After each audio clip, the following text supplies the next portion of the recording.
Hello and welcome to lesson 14, the collapse of Détente, which you alluded to earlier, and the Afghanistan War, the first one, not one in the 2000s. So, geography lesson. Where is Afghanistan and why is it important? You see Afghanistan there.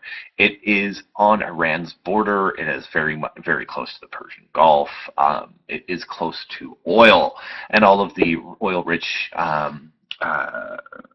Middle Eastern countries which supply Western Europe and the United States with the majority of their fossil fuels. And this will play a big part because when that looks like it's going communist, it's going to sort of cause all sorts of problems. So some background to begin with.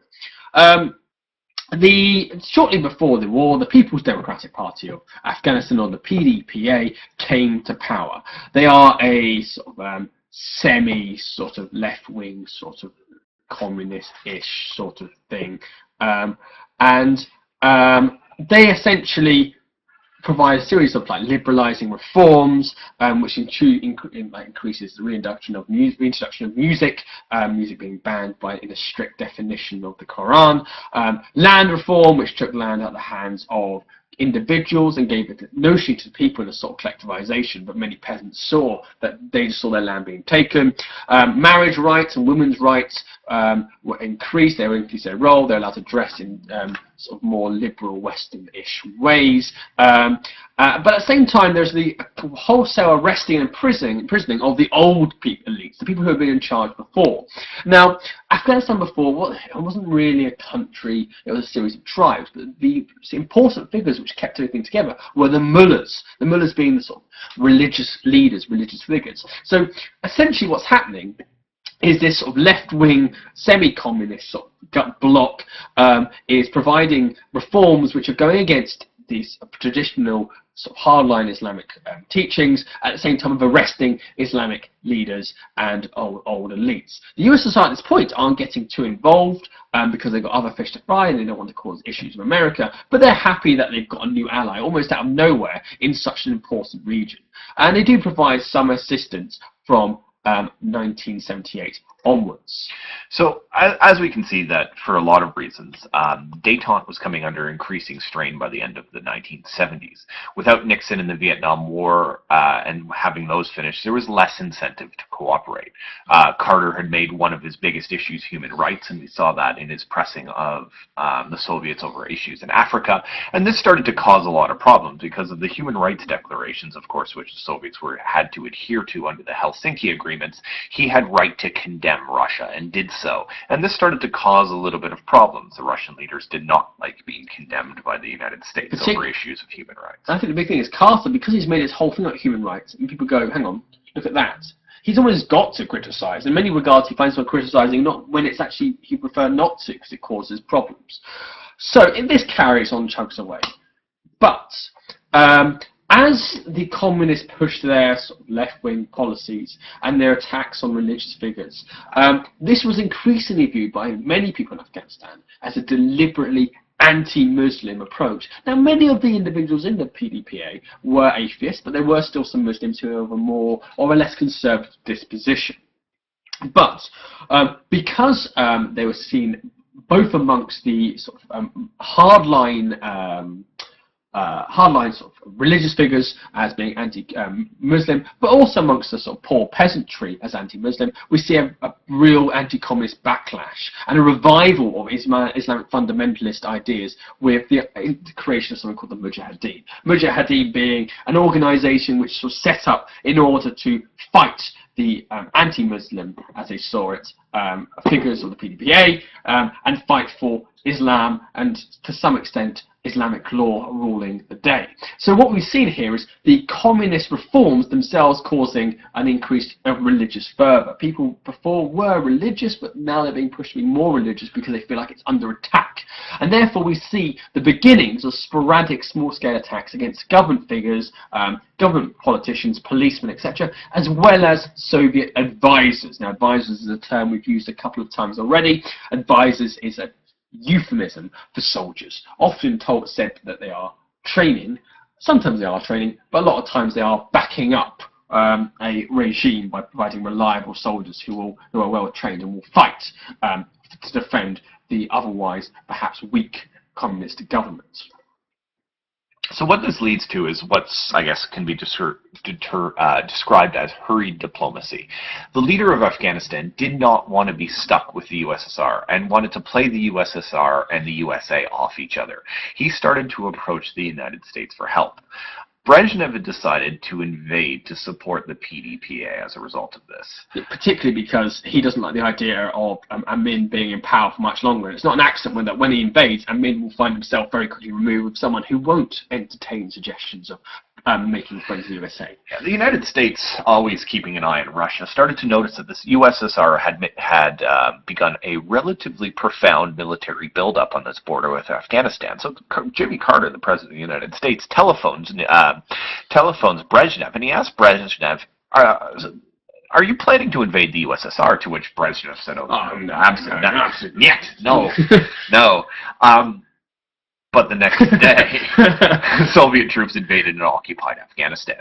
Amin himself is arrested effectively and shot under pretty murky circumstances. And he's replaced by a guy named Kamal, an exile from Afghanistan living in Moscow. Someone who's far more reliable and far less likely. So what's essentially happening here is almost a weird sort of Brezhnev doctrine, where as Brezhnev increasingly increases his control over this nation and lies to Carter in the process. Yeah. And it's important to mention that the major reason he sort of invades when he does is he becomes really concerned about the growth of Mujahideen, and the Mujahideen had basically saw themselves as warriors for Allah, and they declared a jihad, a holy war against the Soviets and against the existing government in Afghanistan. And he became really concerned about the idea of Islamic fundamentalism, and he wanted to show the 30 million Muslims who were living in the Soviet Union that there'd be no changes to the Soviet way of life, even though they wanted to. Don't forget that communism in and of itself is incredibly anti-religious. That's right, and remember that these is particularly problematic because these Islamic, generally these Islamic citizens of USSR are concentrated in the Caucasus in the south. And if you have a minority which is concentrated in an oil-producing region of your own country, you don't want anyone giving them ideas to rebel. So, why then do they invade? Well, as Mr. Raine mentions, they feared the spread of radical Islam affecting themselves, getting into the Caucasus and almost persuading their own citizens to rebel in a very important region. There's also a fear that if the civil war was won by the Islamic fighters, by the Mujahideen, then obviously they will reject communism and therefore encourage nearby countries to also reject communism. For example, if you remember before, the USSR has a big alliance system with the Arab states, and if the Arab states see that Russia won't help countries which are they're supporting, then what's the point of hanging out with Russia? We might as well go over to America. And if you remember that a lot of the Cold War is not just fought directly with each other, it's about getting who can get the most amount of allies in particular regions and therefore control particular regions. So he needs to show that he is a good ally. Brezhnev is also only really spurred when the Afghan government approaches the USA and therefore might lose this influence over Afghanistan. It's better that he has influence by going to war than simply let it go over to the USA. And again, it's about controlling those allies in those particularly strategically important regions. If America controls, say, arbitrary 10 out of the 13 countries, America controls the Middle East, and the Middle East is important. You don't want, therefore, to be giving away countries to America if you can help it. And there was this belief that they will invade, and America tolerated it previously. They're not going to cause a big problem. They're not going to end Detente over Afghanistan. It's not like they're killing the Americans or anything. And he particularly remembers Czechoslovakia as an example of this. And finally, as will be an issue in the future, the oil reserves of the Middle East, which we can see concentrated around Saudi Arabia, Yemen, etc., etc. Afghanistan is strategically close. It does not have oil in and of itself, but in any conflict, the more it's in that area, it's in that neck of the woods, and therefore gives perhaps influence or ability to strike oil reserves which the West was so dependent on. So therefore it's really strategically important. But the fact that it was strategically important and the fact that it was a clear violation and invasion in turn demands a firm response from Carter. Yeah, so this is Carter here. So what did the Americans do? He's under pressure in 1979 a lot. He's appalled by the Soviet aggression and releases a statement that will become known as the Carter Doctrine. He states in the Carter Doctrine, number one, that the United States would, number one, not allow the USSR to gain control of the oil-rich Middle East. Number two, I suppose, take a number of immediate steps to try and remove Soviet troops from Afghanistan. And they would do this in three ways. Number one, they form an alliance with China again and Israel to support Afghan rebels. The CIA, the Central Intelligence Agency, would provide the rebels with weapons, funds, and training, which had worked so well in the Bay of Pigs. Yes. But actually it does work relatively effectively in Afghanistan, and they're able to train the Mujahideen to fight against the Soviets. Number two, the second thing they do is they'd impose economic sanctions. They'd stop almost all trade with the Soviet Union, so all of the goodwill of Détente and increasing relations, economic, political, and cultural ties come to an effective end, and they will end the sort of warm diplomatic relations that they had begun to enjoy throughout the 1970s with the Soviet Union. And all of a sudden here, the Cold War again gets very frosty. Absolutely right. And this ending of diplomatic relations means withdrawing ambassadors from Moscow and Washington, respectively, which is a big, like, symbolic gesture of no, we don't stand for this. We're not going to talk to you if you continue in this way. A really interesting context. Now, Carter being the sort of Wilsonian internationalist, this Carter Doctrine is a very, very hardline approach, and it doesn't really seem in keeping with him, but you need to understand a little bit of the context behind it. 1979, as I mentioned off the topic, he was under a lot of pressure. The Americans get involved in a hostage situation in Iran just before this invasion of Afghanistan, whereby American embassy workers in the capital are effectively held hostage by the Iranians. They eventually get them out, and if you want to see a really interesting movie about that, that takes some liberties with the truth. The movie's called Argos, starring Ben Affleck, about how they free the hostages. It's really actually Canada who came to the rescue, in truth, and that's something that's played down to just the extent to which the Canadians were involved with coming up with a solution to that process. But nevertheless, Carter looked weak.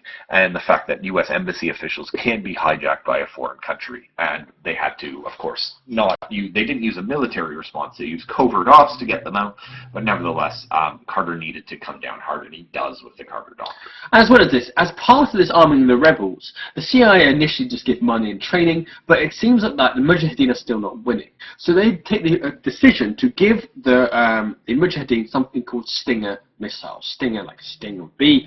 A Stinger missile is the most advanced form of rocket launcher designed to destroy airplanes and helicopters. And it can be held by a human being. Absolutely right. It's really rugged, it's an individual weapon, and the Americans were the only people who had it. And what they decided to do is give the Mujahideen the Stinger rockets to take out the Russian helicopters. It's clear that the Americans were behind this. And the Stinger missiles are a very provocative step, which, as we shall see in a second, will really harm relations, because it's now undeniable, even though the Americans will continue to deny it, undeniable that the Mujahideen are being armed by the West. So what are the consequences? Obviously, Détente is dead. Détente is dead. I mean, it was dying before. All what Afghanistan does is sort of make it final. And we've received sort of tit for tat, sort of responses not because they're particularly massive, but just to send a message, reactions from both sides. So, for example, the US boycott the 1980 Olympic Games held at Moscow, and instead had their own Liberty Games. And in response, the USSR boycotted the Los Angeles Olympics in 1984. So we see that sort of diplomatic signal setting of no, we refuse to acknowledge not acknowledge your existence, but support your regime by sending our athletes to your games and recognise your regime almost. The USA also refuses to ratify SALT II. There's other reasons as well, but this is the cherry on the cake, which basically means they'll never do it. As well as that, the grain trade, which had proven so economically beneficial to the Russians, was ended by the USA to try and cause economic hardship on the Russians. And as well as that, the USA continued to, I spelled Mujahideen wrong there, very incorrectly, but they continued to train them and arm them with increasing amounts of money, and openly as well, further hurting relations. Interesting side note of that. One of the key members of the Mujahideen was a man named Osama bin Laden, who received his training from the CIA. his sort of knowledge of weapons, and of course would go on to form Al Qaeda as the world's largest terrorist organization. And we of course know Osama bin Laden as the mastermind behind the 9/11 attacks. Actually, right. Although in your essays never say Al Qaeda, because Al Qaeda weren't the thing back then; they were an evolution of this Mujahideen. The US also sent a naval task force, that's almost a small fleet of ships, to the Arabian Sea as a strong message that should the Russians want to encroach any further on the Middle East and the precious oil supply in the area, this will be met with American reaction. So all of this combines to show that the Afghanistan conflict is almost a final blow to the good feeling of Detente. It also has a significant, because although Carter takes such a strong line, he is ambushed constantly by this joke that he is a simple peanut farmer and weak at dealing with foreign policy issues, and will find himself shortly out of office to a man who makes his name almost solely on the image that I will deal with the Russians strongly, Ronald Reagan. So one big significant thing of this issue is it does help Carter on his way out of the American presidency and replacing with a far more hawkish, aggressive man. So what did this all mean to the USSR? Obviously, the invasion of Afghanistan goes badly. The death toll is enormous. Mr. Suter, do you know the actual death toll on that? I think it's about 10 to 20,000 or so. Not like, it's more about its symbolic effect. It's a drawn-out war. The last 9 years, it's their Vietnam. The Russians don't get out of it until 1989. Financially crippling, and this is a really important thing, where the Russian economy by the 1980s is, as we will mention later, really quite broken. It cannot afford to fund the armies and the military as it is, and the cost of fighting a massive war and supporting pretty much an entire country is only draining this further. And one of the questions they like to ask is why did these USSR fall? And a big factor is the economic crumbling from within. And what's one of the big causes of economic crumbling? The Afghanistan war itself. Yeah, not to mention the fact it's massively unpopular. You have 50 million Muslims living inside the Soviet Union, and this is effectively a blatant attack on a Muslim country. And not only did the average Russian hate the fact that so many people were coming home dead. They were fighting in a country that had no real value to them. They didn't understand or particularly want or care about. But the fact is, there was also that sort of double religious tension. There were a lot of Muslims who really resented the fact that the country they lived in were killing other Muslims, and that leads to the deep unpopularity of this war. And it's incredibly unpopular as the 1980s wears on. And so overall, all this contributes to, arguably, economically and politically, to the ultimate fall of the Eastern Bloc, which we'll go into in more detail. So we won't go into why so much now, but when we get to that lesson, bear in mind Afghanistan. This sets off many of the issues which only get worse as time goes on. So in summary, the communist Afghan government was under increasing threat, pushing the Soviets to invade to get it under control. There's the unsteady peace of Détente is broken by the surprise invasion of Afghanistan. America becomes increasingly assertive, starting with the Carter Doctrine, when Carter's eventually replaced by Ronald Reagan, as we'll see later on, will increase tensions in the Cold War dramatically after quite a 15-year or so period of détente. And this is sometimes, however, because of the economic and political consequences on the Soviet Union, viewed as the beginning of the end of the USSR and the Cold War, for that matter. That's right. So, big headlines, bad thing, makes things worse, probably the end, or beginning of the end.